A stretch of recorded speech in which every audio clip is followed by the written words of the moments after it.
피해자분께서는 오늘 새벽까지도 이제 진실이 잘 전달되기를 바라는 마음으로 이 편지를 계속 수정을 하셨고 새벽에서야 이제 이것을 마무리하셨고요.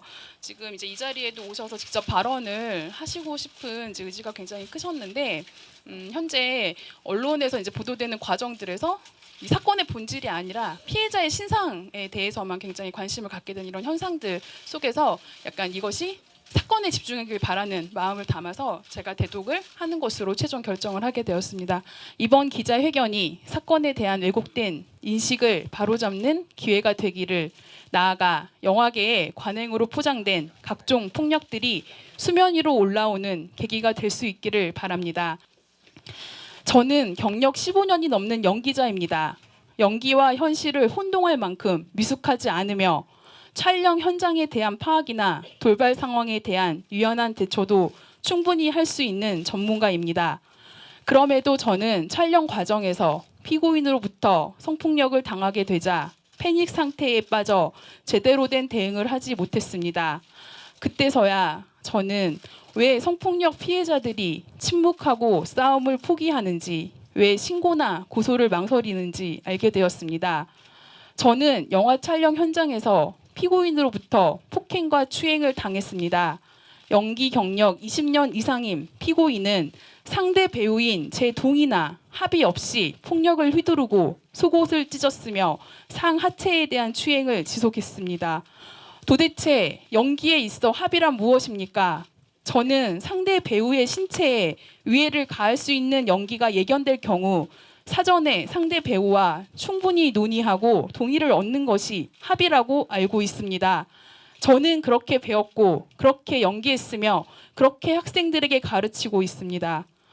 그러나 이 사건에서 피고인은 저와 합의하지 않은 행위를 했고 그것에 대해 항소심 재판부는 연기를 빙자한 추행이라고 판단했습니다. 이런 것이 영화계의 관행이라는 이름으로 옹호되어서는 안 됩니다. 외부 평가에 민감한 배우라는 직업의 특성상 성폭력 사건으로 소송이 진행 중임이 알려질 경우 피해자임에도 매장당할 위험이 높다는 걸 잘 알고 있습니다. 그럼에도 저는 신고했습니다.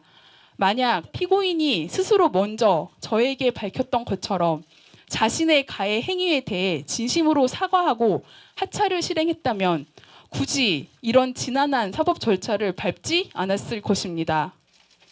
1심 재판부는 판결문을 통해 피고인이 피해자의 신체 일부를 만진 사실이 인정된다라고 판단하면서도 그것은 업무상 행위로 본 것에 나아가 피해자가 억울한 마음에 다소 과장하여 표현한 것으로 보이며 이는 그대로 믿기 어렵다라고 했습니다.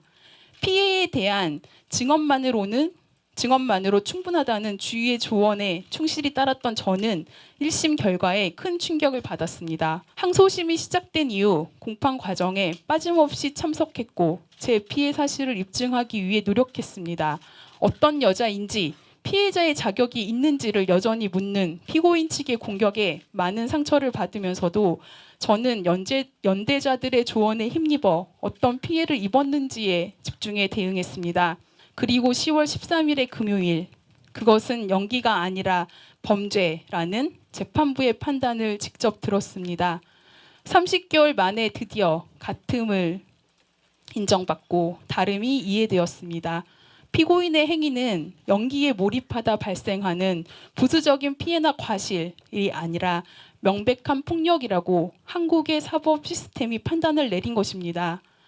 성폭력 피해자였음이 연기 활동에 장애가 될 수 있을지도 모릅니다. 하지만 성폭력 피해를 입고 자기 분야에서 삭제되거나 쫓겨나는 피해자들에게 저는 희망이 되고 싶습니다.